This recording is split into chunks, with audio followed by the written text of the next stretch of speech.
Hola, muy buenos días. Bienvenidos a nuestro webinar número 42. Hoy nos hablará el ingeniero Germán de carbón activado granular para la recuperación de oro. Nos va a hablar un poquito, pues, del comportamiento del carbón. Nos hablará de los principios químicos y fisicoquímicos, parámetros clave para analizar el desempeño, técnicas de lavado y cómo identificar cuándo reactivar o desechar un carbón activado. Como siempre, les repito la dinámica, más o menos media hora de charla. Después pasamos a la sección de preguntas y respuestas, que aquí el ingeniero Germán nos hará el favor de responder sus dudas. Sin más, pues comenzamos, Germán. Muchas gracias, Mauricio. Muy buenos días a todos, bienvenidos. Hoy vamos a tocar un tema muy interesante, probablemente es la aplicación con más reto desde el punto de la química para el carbón activado. Además de que es una aplicación particular porque ocurre en el ramo de la química inorgánica, que normalmente no es en el que estamos. Perfecto, entonces este es un tema largo, vámonos a concentrar para tratar de desarrollarlo en una sola sesión. Bien, en minería metálica, hablar de recuperación consiste en separar un metal de un mineral. No estamos hablando lo que normalmente en la industria por recuperación entendemos que es de un residuo, recuperar un residuo. No, aquí es entonces separar el mineral de el metal deseado de un mineral. Cuando en el caso del oro este es visible y tiene un tamaño relativamente grande y está libre, ¿sí? No está secuestrado, no es refractario, se puede separar. Entonces, los métodos para recuperarlo son gravimétricos, ¿sí? Por densidad o por amalgamación. Y suele encontrarse este caso cuando el mineral tiene una alta concentración de oro en el propio mineral. Se llama minerales de alta ley. Pero cuando el oro viene muy fino y está diseminado, no es visible, mide menos de, digamos, 0.3 micras, no se ve. Los métodos anteriores no son adecuados y entonces lo más conveniente es disolver ese oro por un método llamado de cianuración. Normalmente estos minerales son de ley baja, es decir, bajo contenido de oro por tonelada del mineral. En el método de cianuración, pues se agrega cianuro de sodio en una solución acuosa y con este se baña el mineral y este cianuro reacciona con el oro para formar el ion que se ve ahí en la ecuación que tiene esa flecha azul claro, que es el ion dicianoaurato, ion dicianoaurato 1. Se llama 1 porque la valencia del oro es 1.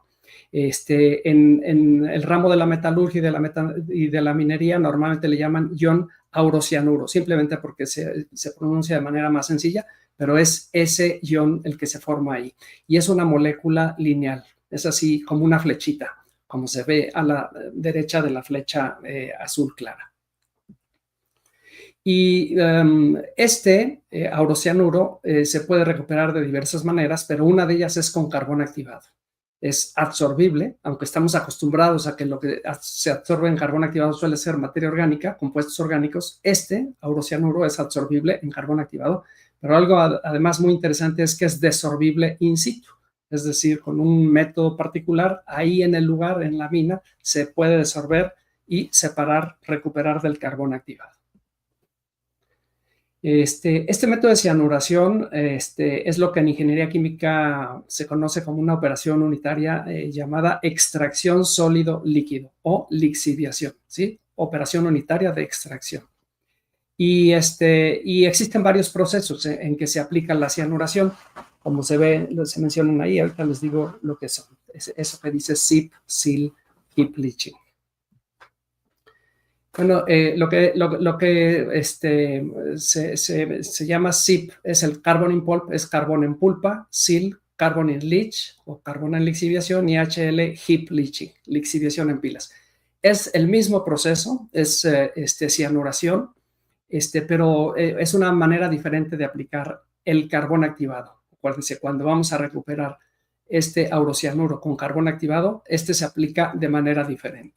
Entonces, carbón en pulpa, carbón en lixiviación y lixiviación en pilas. Pongo el ejemplo de carbón en lixiviación, que es en el que más experiencia hemos tenido nosotros en Carbotecnia, aunque los principios les aplican por igual a los tres procesos. ¿En qué consiste? Extraes el mineral de la mina, lo granulas, ¿sí? O sea, lo pones en un molino para que haga granitos. A veces hay que aglomerarlo para que haga como esferitas, como caniquitas, y se pone una gran membrana impermeable. Piensen en 10,000 metros cuadrados. Es un área muy grande, como una cancha de fútbol. Llenas esa gran superficie con tu mineral a una altura, vamos a decir, de 5 o 6 metros de altura. Tienen esas bolitas de mineral y las vas a bañar con una solución que tiene el cianuro. Esta solución va a ir disolviendo el oro y va a caer, como se ve por la parte izquierda, lo que se llama la solución rica, ¿sí? Rica en oro. Y llega a una laguna, así, una laguna abierta, laguna de solución rica. Y esta se hace pasar por unas columnas de carbón activado, en las cuales se va a absorber ese aurocianuro y por lo tanto va a quedar la solución ya sin o con muy, muy poquito, pero prácticamente sin oro. Y esa es la solución pobre o solución estéril, que va a otra laguna, la laguna de solución pobre o estéril, y esta solución se le va a volver a agregar el cianuro de sodio y se va a regresar al proceso de bañado, de lixiviación de la pila, ¿sí? Entonces, si ustedes observan, en este caso en particular, es un líquido el que pasa por la columna de carbón activado. Además también, además de que es un proceso especial, es uno de los procesos de los pocos en los que se aplica el flujo en las camas de carbón activado ascendente, ¿sí? Con la cama expandida. ¿Para qué? Porque como viene el líquido de una laguna abierta en la que hay pues, ramitas, hojitas, hay tierra, hay sólidos, entonces se hace así para que no se esté taponando constantemente la cama de carbón activado. Entonces, como vemos, bueno, pues es un proceso de absorción. Y luego la desorción se va a llevar a cabo en las mismas columnas de carbón activado granular. Esto es el proceso de heap leaching. El de carbon in pulp y carbon in leach son procesos diferentes, pero ahorita no nos vamos a meter porque lo que más me interesa es entrar a los principios. Quise mencionar uno, simplemente así como para ubicar a aquellos que no estén en este ramo de la minería. Las personas que aquí nos hacen favor de visitarnos y que se dedican a la recuperación de oro, pues dominan toda esta temática. Bueno, muy bien, entonces vamos a ver por qué se absorbe el aurocianuro en carbón activado cuando típicamente son las moléculas orgánicas. Estamos acostumbrados, los que estamos en el mundo del carbón activado, que el carbón pues absorbe típicamente moléculas orgánicas. ¿Por qué? ¿Cuáles son los principios? El carbón absorbe las moléculas de mayor carácter covalente, suelen ser las orgánicas, la de menor polaridad, suelen ser las orgánicas, y las de mayor masa molar. Ahí se van las orgánicas y las inorgánicas. ¿Y qué moléculas rechaza el carbón activado? No le gustan las iónicas, suelen ser las inorgánicas, las de mayor polaridad suelen ser las inorgánicas, las de menor masa molar, ahí son de cualquiera de las dos, las más solubles en el líquido a tratar, que suele ser agua, suelen ser las inorgánicas, y las más volátiles, ahí pueden ser orgánicas o inorgánicas. Pero a final de cuentas, estamos acostumbrados que con base en estos principios, las moléculas que se absorben en carbón activado suelen ser orgánicas. Ahora, ¿qué es lo que hace al aurocianuro absorbible en carbón activado? Lo hace que cumple con los principios vistos en la imagen anterior. Ahí está la molécula. Es una molécula lineal, es como una flechita, y resulta que es fuertemente covalente. Todas esas ligaduras que ustedes ven entre el nitrógeno y el carbono y el oro son fuertemente covalentes, ¿sí? Este es un complejo de coordinación en donde las ligaduras entre el cianuro y el oro son muy, muy fuertes, covalentes, y por lo tanto es una molécula muy covalente, excepto en la parte donde está localizada la carga negativa. Luego, al ser como una flechita, ser alargada, esa carga negativa o se va para un lado o se va para el otro. No, a diferencia de cuando son bolitas, en donde la carga afecta al todo. Entonces, no, aquí la carga negativa afecta solo a un lado. Y entonces, al ser una flechita, se puede orientar en el espacio y exponer el extremo más afín al carbón activado. Cuando llega al carbón activado, pues la parte donde no está la carga negativa es la que se pega al carbón activado y queda absorbida. Luego, tiene una masa molar suficiente para ser absorbida. Luego, al ser grande y lineal, como dijimos, la carga está poco localizada, lo que la hace menos polar. Es una molécula polar, pero no tan polar, ¿sí? O sea, cuenta poco esa carga negativa en relación al tamaño de toda la molécula y a la forma de toda la molécula. Y al ser poco polar, también se hidrata poco. Y algo que muchas veces no mencionamos es que cuando una molécula se hidrata mucho, pues ya no solamente es la molécula que estás viendo, sino todas las moléculas de agua que la hidratan, que se combinan con la molécula y la hacen como más gordita. Hagan de cuenta que le pone un envoltorio, pero además un envoltorio polar que la hace más difícil que se mueva en el líquido, hace más difícil que entre en los poros y además pues tiene esa polaridad que le da las moléculas de agua y que le restan todavía absorbabilidad en el carbón activado. Aquí, al no hidratarse esta molécula, pues entonces no tiene esa dificultad y como resultado se absorbe bastante bien. Es un caso bastante increíble. Bueno, y entonces ahora sí, entrando a cuáles son las condiciones que favorecen la absorción en carbón activado del aurocianuro. Bueno, primera, entonces decíamos que el reactivo para cianurar es cianuro de sodio. Si yo no elevo el pH, este cianuro de sodio se va a desprender, se va a volatilizar y se va a ir hacia el ambiente como ácido cianhídrico, una molécula sumamente tóxica. El pKa, que es el pH en el que la molécula abajo de ese valor está como HCN, como ácido cianhídrico, es 9.3. Entonces, tenemos que irnos suficientemente arriba del 9.3 a un pH arriba de 10.5 para asegurar que la molécula no esté como ácido cianhídrico, sino que esté como el ion cianuro, que es no volátil. Entonces, tenemos que tener un pH mayor a 10.5.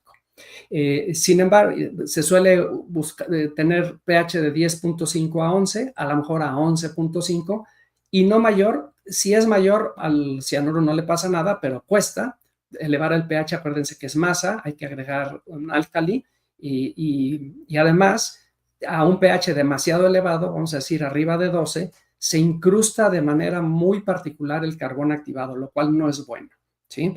Entonces, ¿cómo le hacemos para elevar el pH de la solución para que no se nos escape el cianuro como ácido cianhídrico? Agregando cal o sosa, que son los dos álcalis, las dos bases más económicas, más fáciles de manejar en la industria. Bueno, pero resulta que se absorbe mejor el aurocianuro cuando se liga a calcio, aurocianuro de calcio, que cuando se liga a sodio. Entonces, por lo tanto, es más conveniente alcalinizar la solución, subir el pH mediante cal y no mediante SOS, ¿sí? Entonces, por lo tanto, aquí lo primero es mejor alcalinizar la solución en la que se va a llevar a cabo la cianuración con cal y no con SOS. Eso es lo primero. Ahora, ¿qué pasa si pongo un exceso de cal? ¿Sí? Pues un exceso de cal va a reaccionar con los carbonatos presentes que siempre están en la naturaleza y me va a precipitar como carbonato de calcio y estos precipitados van a quedar sobre el carbón activado y lo van a cubrir y al rato el carbón activado ya no va a funcionar. Entonces, sí, vamos a usar cal, pero no en exceso, midiendo de tal manera que no haya un exceso de calcio, repito, para que la solución no se haga demasiado incrustante y además para no gastar tanto dinero en agregar más cal. Otra condición, no debe haber exceso de cianuro tampoco. ¿Por qué? Porque si yo agrego un exceso de cianuro, en lugar de formar el dicianoaurato, ¿sí? O el aurocianuro, voy a formar el tricianoaurato o el tetracianoaurato que vemos ahí porque agregué demasiado cianuro. Y estas dos moléculas, cuando por exceso de cianuro el oro lo llevo hasta estas últimas dos moléculas que mencioné, son moléculas más cargadas, más hidratadas y menos absorbibles. Entonces, un exceso de cianuro, además de que cuesta, no es adecuado porque el oro entonces ya no se hace bien absorbible. Ya no tengo el dicianoaurato, sino el tri y el tetracianoaurato que no se absorben bien. Entonces, tampoco es conveniente un exceso de cianuro libre. Entonces, ya ahí vamos. No es conveniente un exceso de calcio, no es conveniente un exceso de cianuro libre. Luego, esto solamente lo menciono aquí para entender luego cómo vamos a despojar, a retirar el aurocianuro del carbón activado. Y es, a mayor fuerza iónica, la absorción de aurocianuro aumenta. ¿Qué le da fuerza iónica a una solución? Pues las sales disueltas, los electrolitos. Entonces, resulta que cuando tengo suficientes electrolitos en mi solución, estos electrolitos neutralizan cargas que se forman en la superficie del carbón cuando manejo pHs altos, como son estos, arriba de 10.5, entre 10.5 y 11. ¿Sí? La superficie del carbón activado se carga negativamente y el que yo tenga suficientes electrolitos hace que estos neutralicen la superficie del carbón y faciliten la llegada del aurocianuro. Entonces, esto no es para que tengamos que hacer nada, porque a final de cuentas es una solución sumamente cargada con electrolitos, pero esto va a ayudar a que el aurocianuro se absorba. Nada más, como dice en el paréntesis, que no sea por exceso de cianuros, que ya vimos, no debemos tener, ni exceso de calcio, pero sí de otros iones. Luego, otra cosa que no es una regla para que hagamos algo en particular, pero para entender luego el despojo, es que a temperatura ambiente la absorción se lleva a cabo adecuadamente. A altas temperaturas no se absorbe bien el aurocianuro, ¿sí? Pero a las temperaturas ambientes, incluso en los lugares cálidos, donde hay 40, 45 grados centígrados, todavía se puede tener una buena absorción. Enfriar más, decir, oye, puedo tener, que también cuesta, es muy costoso enfriar, pero si se pudiera, enfriar demasiado tampoco es bueno porque el agua, las soluciones acuosas se vuelven sumamente viscosas y esa viscosidad dificulta que los adsorbatos migren hacia la superficie del carbón, entren a los poros y se absorban. Entonces, temperatura ambiente está bien.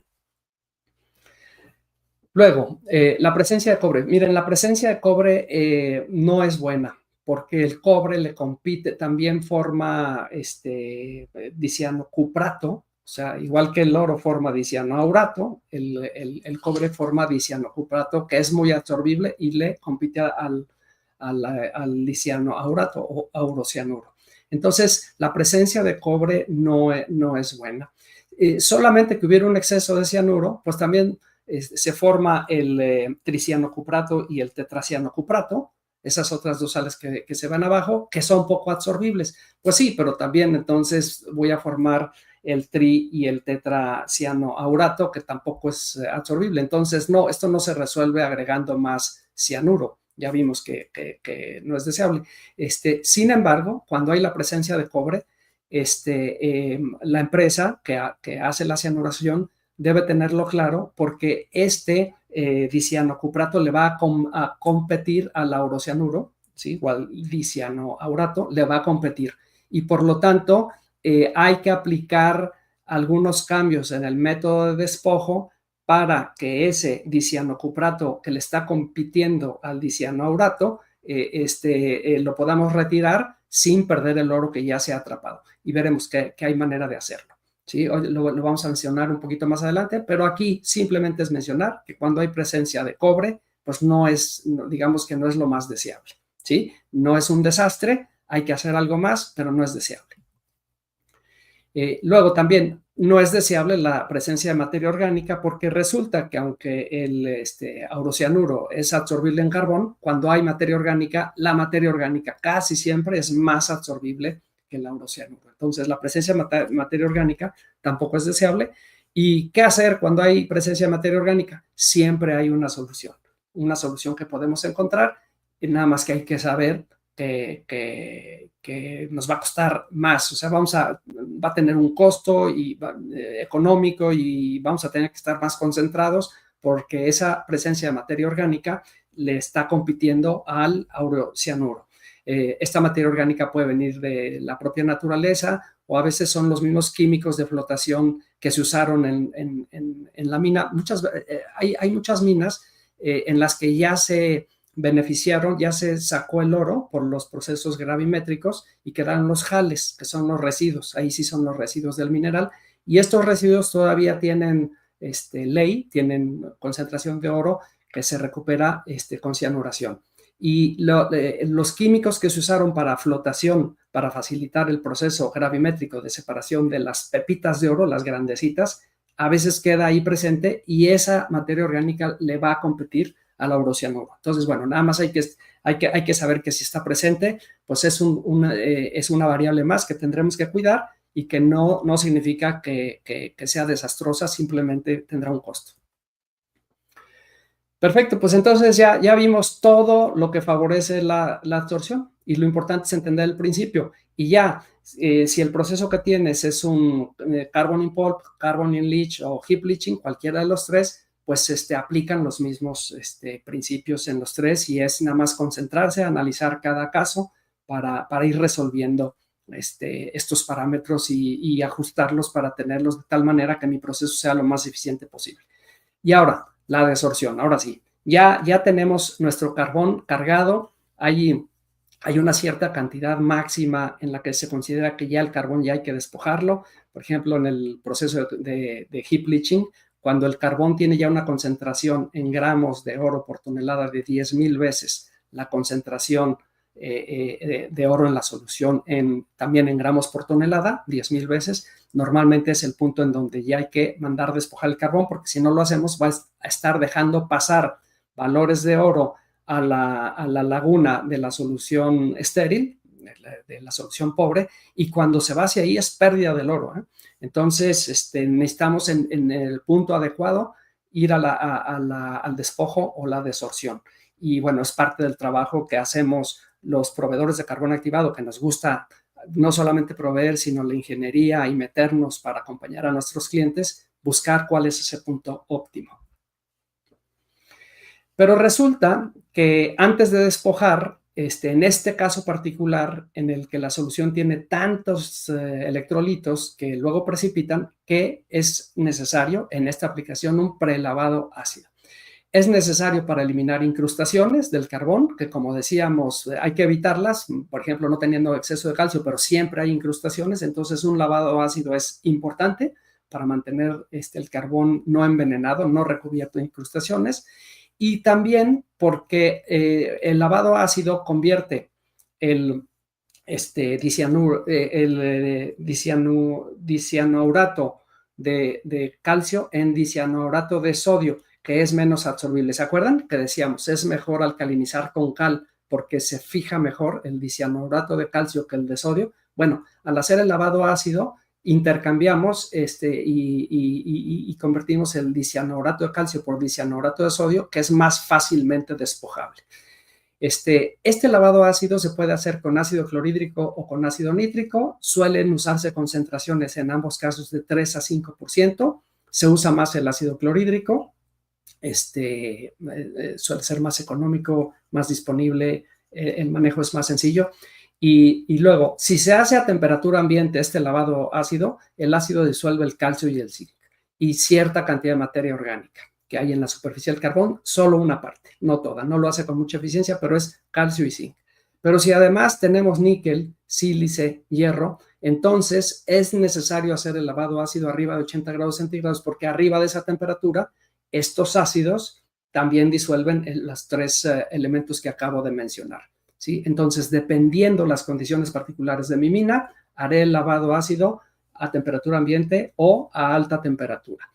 El cómo aplicar, no, digamos que no da tiempo aquí para mencionarlo, si es con recirculación, inundando el carbón ciertas horas, durante cuánto tiempo, hasta que el pH se vuelve tal o cual, pero es uno de los temas que podemos acompañar a nuestros clientes, nosotros como proveedores del carbón activado.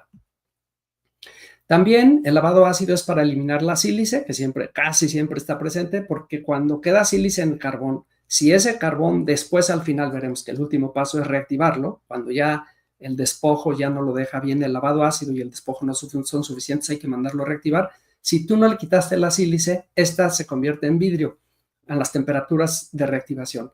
Y cuando se convierte en un vidrio, se hace un vidriado en el carbón, se echa a perder, se tapan los poros y entonces ese carbón se tiene que disponer. Entonces es importante el lavado ácido para eliminar la sílice.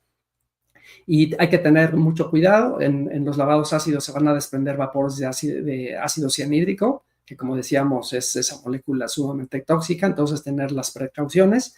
Y por otro lado, los internos de las columnas, donde está el carbón activado en las que se realiza el lavado ácido, deben ser de los materiales adecuados para resistir esta solución ácida, ya vimos, 3 a 5%, y resistir la temperatura a la que se aplica. Y entonces ahora sí, previo lavado, por cierto, algo que no mencioné, haciendo lo anterior, los lavados ácidos, no se desprende el laurocianuro. El laurocianuro no se desprende con el lavado ácido, ¿sí? Entonces queda en el carbón activado. Solamente se hace más fácilmente desprendible, como dije, porque se convierte de aurocianuro de calcio en sodio, que es más fácil desprendible, pero ahí sigue presente. Y entonces ahora sí, ¿cómo despojar? Pues de todas las imágenes que les mostré, que muestran qué es lo que favorece la absorción, pues si hacemos la condición opuesta, pues favorecemos el despojo. Decíamos, a temperatura ambiente se absorbe bien, pero si elevo la temperatura, entonces se desorbe el aurocianuro. Entonces, pues una manera de despojar, pues es con alta temperatura, con una temperatura lo más alta posible. Luego, la mayor concentración, por cierto, no solamente la temperatura, sino el lavado ácido habría despojado al oro, pero es elevar la temperatura, aumentar la concentración posible de cianuro libre, que como veíamos, el exceso de cianuro no es bueno porque entonces el aurocianuro se convierte en moléculas más iónicas, más electronegativas, más hidratables que se desorben. Entonces, bueno, puedo yo desorber con una solución de cianuro libre, con una solución que tenga sodio, que decíamos es mejor el calcio que el sodio. Bueno, si ahora le pongo sodio, entonces la hago más desorbible al aurocianuro, o con presencia de un compuesto orgánico en la solución. Veíamos que cuando hay un compuesto orgánico, el carbón toma el compuesto orgánico y suelta al aurocianuro y baja fuerza iónica. Todo lo que dijimos que era bueno para absorber, ahora hay que hacerlo al revés. Y basado en eso, en hacer las cosas al revés, entonces hay varios procesos de despojo. Por cierto, cuando yo logré, un segundito, no, me voy a saltar esto que iba a decir. Nos vamos directamente a los procesos de despojo. Uno se llama proceso Sadra, es con solución en caliente de cianuro y sosa. Entonces, fíjense, caliente, con puro ácido no era suficiente para desorber el aurocianuro, pero le agrego más cianuro libre y más sosa en lugar de cal y listo. Ese es un proceso de despojo. Se llama Sadra y luego ya esta solución va a electrodepositación, ¿sí? Electrólisis, en donde se deposita ya el oro. Otro, el proceso AARL de la Anglo American Research Laboratories, y es pretratamiento del carbón activado granular con solución de cianuro libre y sosa, es decir, el proceso Sadra anterior, pero después se despoja con agua suavizada, acuérdense, con pocos electrolitos o de ionizada en caliente y en un solo paso. Entonces es agregarle un pasito más al Sadra y para lograr una mayor eficiencia en el despojo, en la desorción. Si ustedes se fijan, vamos aplicando las condiciones que desorben al aurocianuro.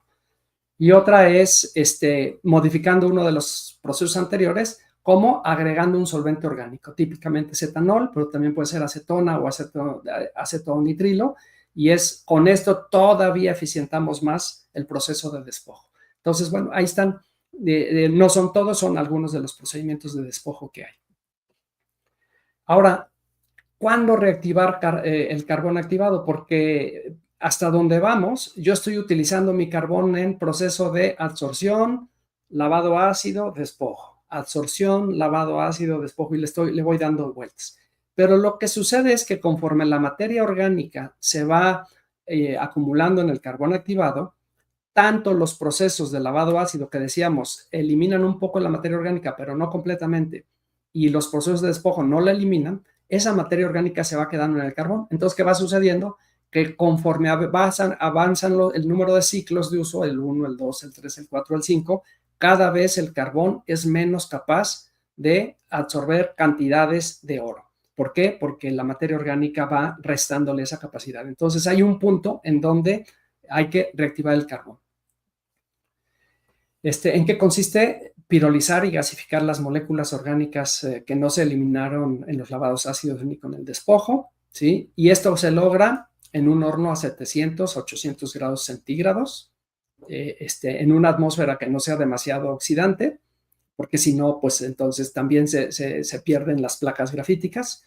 Y entonces es importante cuidar que no se pierden estas placas grafíticas, que se tienen control, que si una partícula entra de un tamaño, salga del mismo tamaño, con menos densidad, ya con más capacidad de absorción, pero no de menor tamaño, porque si se redujo el tamaño de las partículas de carbón es que se están yendo estas placas grafíticas. Y al final de la reactivación hay que reactivar. Perdón, después de reactivar hay que cribar. Después de la reactivación es necesario cribar para que los finitos que se generaron, los eliminemos. Porque los finos en un carbón activado que se va a aplicar en absorción de oro es lo peor que nos puede pasar. Los finos, ¿se acuerdan en el proceso heap leaching que les mostré? Si esos finos salen de la columna de carbón activado y se van a la laguna de solución estéril, esos finos ya se quedan ahí y se quedan cargados de oro. Ya el oro ahí se queda, entonces es pérdida de oro. Entonces, los finos son un gran problema en el carbón activado. Entonces, siempre debemos cribar y no meter material muy fino que se vaya a perder y que se vaya a ir a la laguna de solución estéril o que se vaya a perder en el proceso. Y ahora sí, con base en todo lo dicho, ¿qué características debe tener un carbón activado granular para recuperar oro? Fíjense.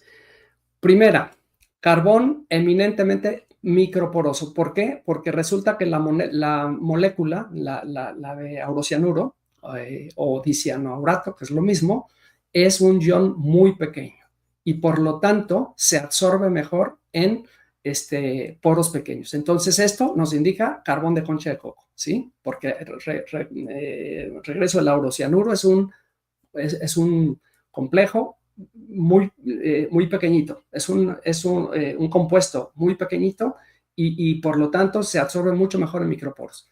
Lo segundo, el carbón debe tener una resistencia mecánica lo más alto posible. Fíjense, ahí le puse fundamental. Esto es importantísimo. Que la dureza ASTM D3802, que es el método de evaluación de dureza para carbones de concha de coco, sea mayor a 98 o, si es posible, mayor a 99. El carbón que ofrecemos en Carbotecnia tiene una dureza mayor a 99. ¿Por qué? Porque nos hemos concentrado en esta variable en particular. Luego, con el menor contenido posible de finos. Cuando el usuario lava el carbón en el lugar, no importa que el carbón lleve finos porque los va a eliminar. De todas maneras, siempre se recomienda que el usuario lave el carbón en el lugar y si no tiene la manera de hacerlo, que instale una metodología para lavar carbones con retrolavado, pero que sí lo haga, porque por más finos que se eliminen en la fábrica, que los eliminemos nosotros los fabricantes, siempre se van a formar algo de finos. Y los finos deben eliminarse. Por cierto, también debe ser un carbón con muy poco porcentaje de partículas menores a la malla más chica definida. Entonces debe ser muy bien cribado el carbón. Y bueno, si va libre de finos, qué mejor para aquellos usuarios que no lavan el carbón.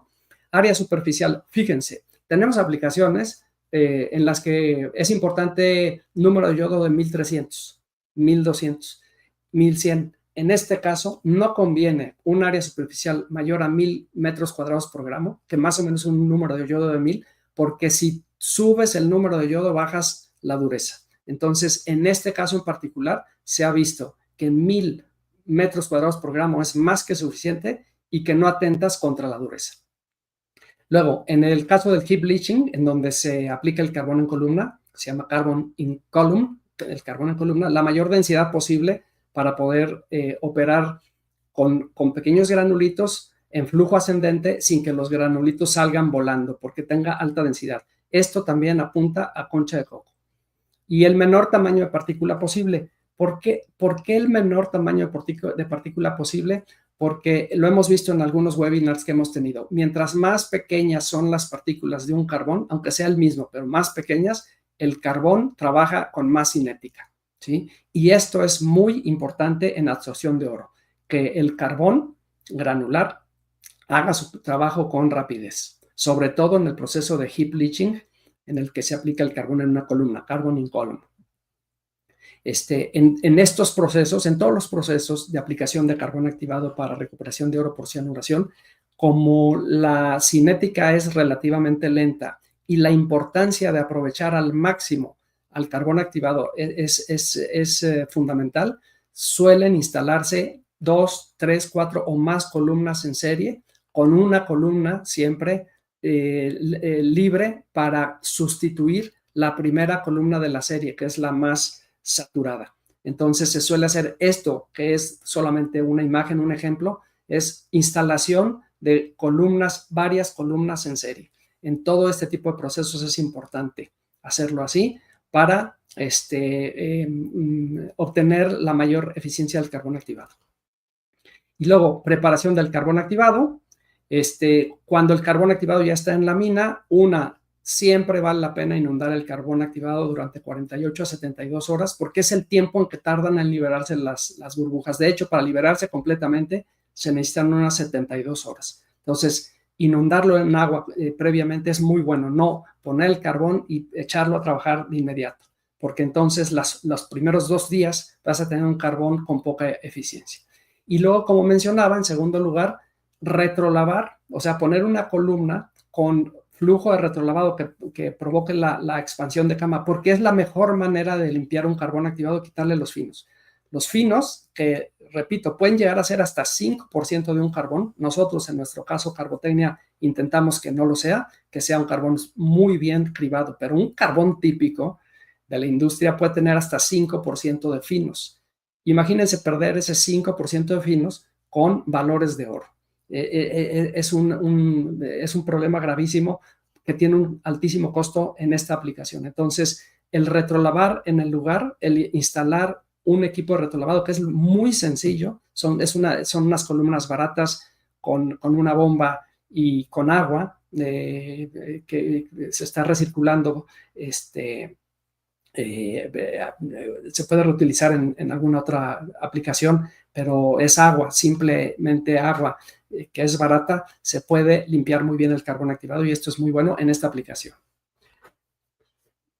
Muy bien, bueno, pues y nada más concluyo diciendo que en Carbotecnia, pues tenemos carbón especialmente diseñado para la recuperación de oro y que al ser una aplicación que no atendemos tanto lejos como es el tratamiento de agua para potabilización, por ejemplo, para tratamiento de aguas residuales, son carbones que tenemos en cantidades más limitadas. Normalmente en carbones para tratamiento de agua podemos tener 100 toneladas, 300, 400 toneladas en stock. No es así con este tipo de carbón. Entonces, en este tipo de carbones, en la parte comercial sí es muy importante una planeación.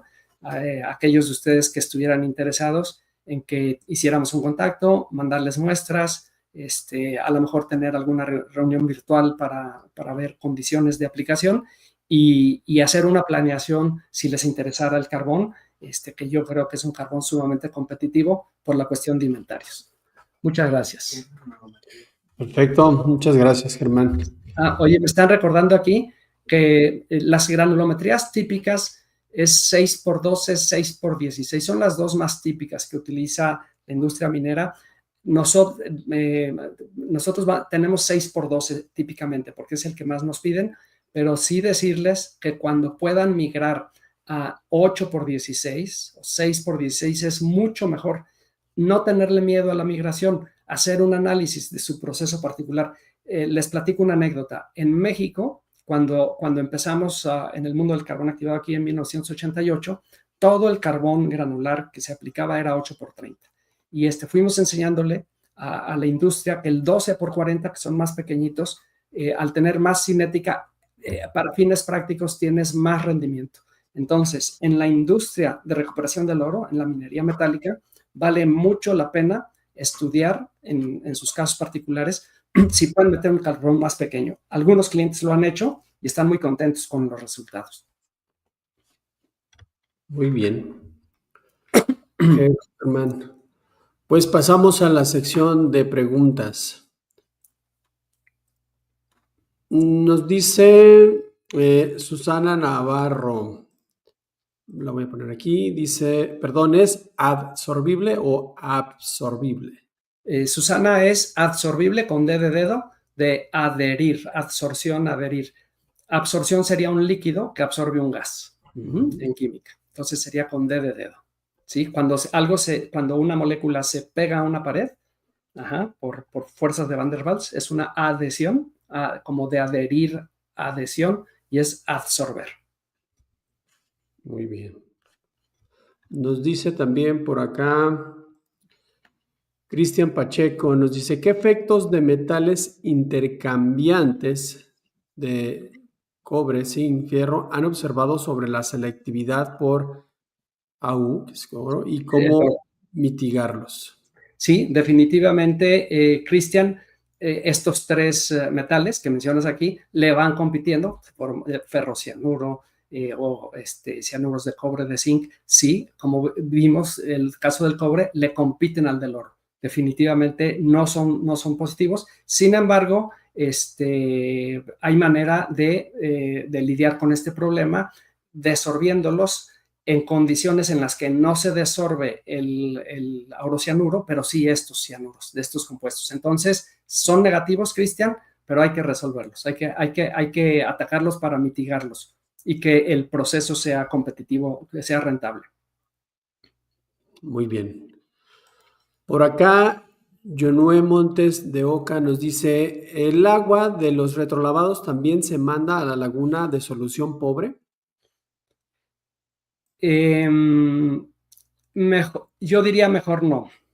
Es muy poca agua y no vale la pena. Y te voy a decir por qué no. Puede ser que no pase nada, Yunue, puede ser que no pase nada y que simplemente se asienten y queden en el fondo y no pasa nada.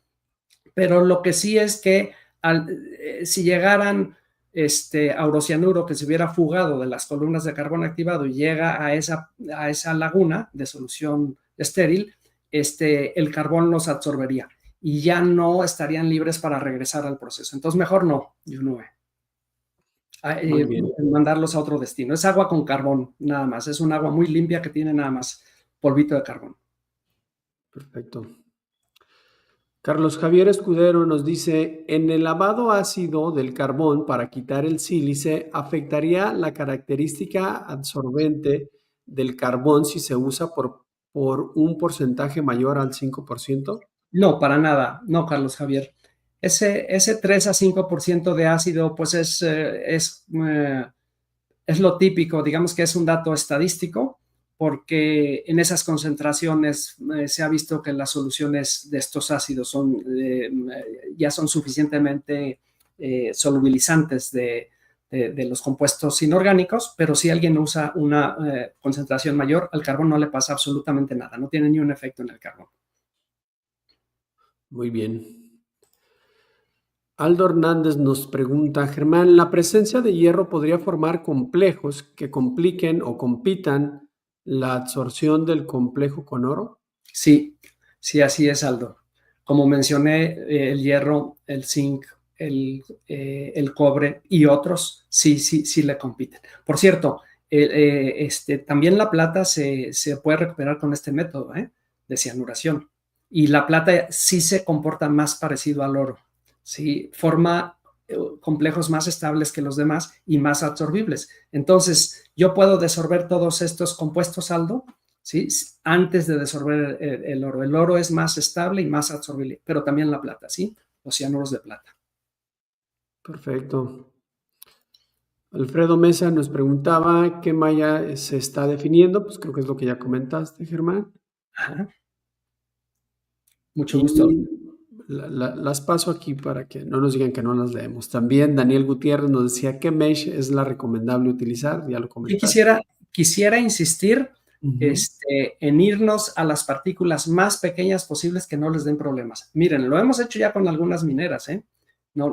Esto no es teoría. Esto, cuando les hablamos de aquí, es lo que ya hemos hecho y nos hemos ido a la partícula más pequeña que no nos den ni un solo problema, ¿eh? De fuga de carbón y pérdida de valores. Pero hay que irnos a lo más pequeño. Repito, en este país, ahí está la historia, no se vendía carbón 12 por 40, mucho menos 20 por 50, carbones más pequeños en el tratamiento de agua, en potabilización o aguas residuales, y hoy ya no quieren el 8 por 30, que es el único que se usaba. ¿Por qué creen que los usuarios prefieren 12 por 40? Porque a final de cuentas, al funcionar con más rapidez, hay que cambiarlo en más tiempo, o sea, no hay que cambiarlo tan pronto, porque tiene más rapidez. Entonces, irse a tamaños más pequeños es muy bueno. Yo les diría a las mineras, hagan un proyecto ustedes de investigación, nosotros los podemos acompañar de manera virtual y para hacer un proyecto de investigación en el que ustedes descubran si usan 6 por 12, ¿qué pasa si usas 8 por 16? De hecho, si usaran a lo mejor en lugar de 6 por 12, 8 por 12, ya mejoraste. Mientras más le quites las partículas grandes, vas a hacer un proceso más rápido y no le estás metiendo partículas más pequeñas. ¿Sí? Otra, en respiradores de cartucho químico. En todo el mundo se usa 6 por 12, perdón, 12 por 20. 12 por 20, si ustedes ven, es el rango de tamaño de partícula que se usa en respiradores de cartucho químico. Nosotros hemos hecho pruebas cumpliendo con la NIOSH, que hay una máxima caída de presión que debes tener en el respirador, que no puedes superarla, y hemos ido demostrando que carbones 14 por 30 en lugar de 12 por 20 no generan una caída de presión mayor que la que permite NIOSH, que es la norma más seguida internacionalmente para este tipo de respiradores. ¿Y qué tienes como resultado? Mucho más tiempo de vida, mucho más efectividad de tu carbón. Entonces, aquí intentar irnos a carbones de tamaño más pequeño, pero siempre haciendo pruebas previas. Todos ustedes están cuidando sus empresas, que son muy importantes y deben ser productivas. Hay que hacer las cosas bien medidas, pero hay que hacerlo. Hay que buscar siempre una mejora. Perfecto. Nos dice Carlos Barrios, dice, buen día, ¿cómo se puede mejorar los valores K, constante velocidad de absorción, y el valor R, capacidad relativa de absorción? Hola, Carlos. Sí, bueno, miren, nosotros no reportamos valor K y valor R porque no hay un organismo internacional que los haya acogido y que sea seguido por todos y que todos sigamos. Entonces, estas son dos variables que creo que el primero que las propuso fue Sutcliffe Speakman, una empresa inglesa que luego se asoció con norteamericanos, terminó siendo parte de Calgon y fueron los primeros que la propusieron. Pero luego cada organismo o algunos organismos y algunas empresas han propuesto y tienen propuestas diferentes. Entonces, por ejemplo, por eso nosotros no lo reportamos, porque hay que tener cuidado en la interpretación.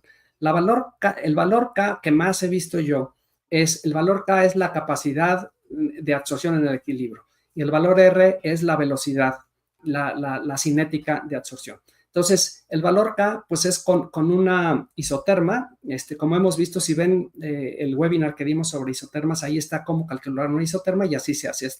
¿Qué capacidad máxima tienes de retención de oro?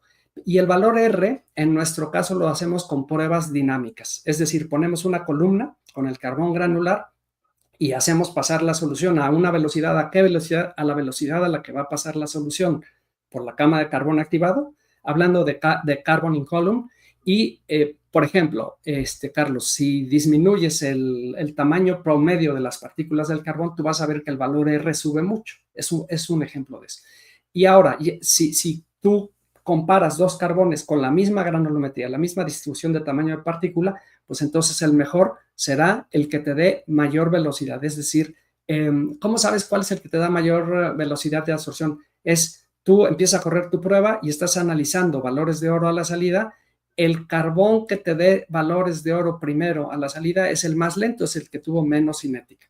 Y entonces vamos a elegir el que tenga mayor cinética, el que tardó más tiempo, ¿sí? en sacar valores de oro. Vamos a hacer una curva de en la que se llama curva de rompimiento, en la que de repente se empiezan a mostrar los valores de oro.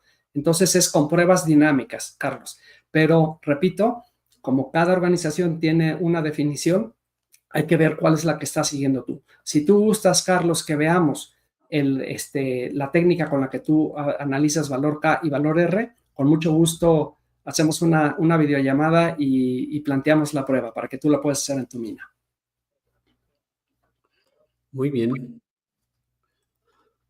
Susana Navarro nos dice, ¿tendrán datos de valores de fuerza iónica del proceso durante la recuperación? Muy buena pregunta, Susana. No tengo datos de fuerza iónica, simplemente como concepto es al aplicar una solución suavizada, a veces solamente suavizada o deionizada, pues tenemos una menor fuerza iónica que en una solución no tratada para ser suavizada o deionizada, sobre todo cuando es deionizada, y entonces lo que sabemos es que pues mejora la desorción, pero no lo hemos medido en términos de fuerza iónica. No sabría decirte, Susana, si hay alguna medición distinta pues, a conductividad, me imagino. Yo creo que sería con conductividad. No, Susana, no tengo algún dato que te dijera abajo de tal conductividad vamos a tener una mejor desorción. Probablemente sea una cuestión gradual, Susana, que conforme baje la conductividad, aumente la desorción. Muy bien. Cristian Pacheco nos pone esta situación. Dice, ¿para qué caudales se puede diseñar esta aplicación? ¿Qué tasa es la recomendada? Si hay presencia de material orgánico, ¿se puede tratar con hipoclorito de sodio? ¿A qué BVD se hace el lavado ácido? ¿El lavado ácido se hace corriente o contracorriente? ¿La inundación con qué tipo de agua se hace? Son varias preguntas, Gemma. Excelentes preguntas, Cristian. Fíjate, Cristian, que no quise meter esta temática aquí, nada más porque si no alcanzábamos a terminar. Con mucho gusto, si gustas contactarme, escribirme a ingeniería@carbotecnia.com.mx. Todas estas variables, y le digo no solo a Cristian, sino a todos, todas estas variables hay recomendaciones, ¿eh? A todas las preguntas que hiciste. Fíjate, ¿qué tasa es la recomendada? Ahí está la tasa recomendada para absorción y para desorción. Si hay presencia de materia orgánica, se puede tratar con hipoclorito de sodio. No te ayuda nada, Cristian. Ahí no te ayuda nada para la materia orgánica. ¿A qué número de volúmenes de cama se hace el lavado ácido? Está plenamente estudiado digamos, la velocidad de flujo.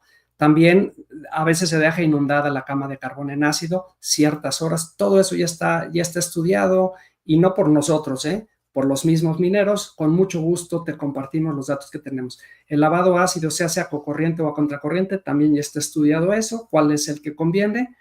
Y la inundación, con qué tipo de agua se hace. Sí, todo eso va a ser con un agua baja en sales, probablemente no deionizada, pero sí lo podemos ver, Cristian, entonces en una llamada particular.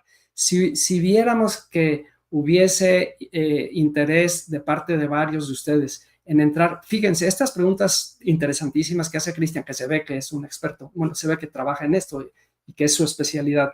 Si tienen este tipo de preguntas, que si ustedes se fijan, las preguntas que está haciendo Cristian están más orientadas ya ahora, parámetros de ingeniería de procesos para dimensionamiento de los equipos, ¿sí? Y definición de la metodología del método de fabricación, de absorción, lavado ácido, despojo. Son otras variables que no vimos aquí. Hoy vimos la parte química, pero no la parte de parámetros, de ingeniería de procesos, dimensionamiento de equipos y operación. Lo podemos ver con mucho gusto, y Cristian, si gustas que nos adelantemos y nos contactas, será un gusto platicar contigo. Y con cualquiera de ustedes, si otros de ustedes dicen, oye, me interesa el tema, acuérdense, parámetros de dimensionamiento y operación, que es lo que es la ingeniería de procesos, con mucho gusto podemos hacer un webinar sobre ese tema. Si son poquitos, lo tratamos de manera personal con los que nos escriban. Así es. Igual, otra aquí de Cristian Pacheco, dice, ¿tienen alguna experiencia en la minería aurífera en Chile?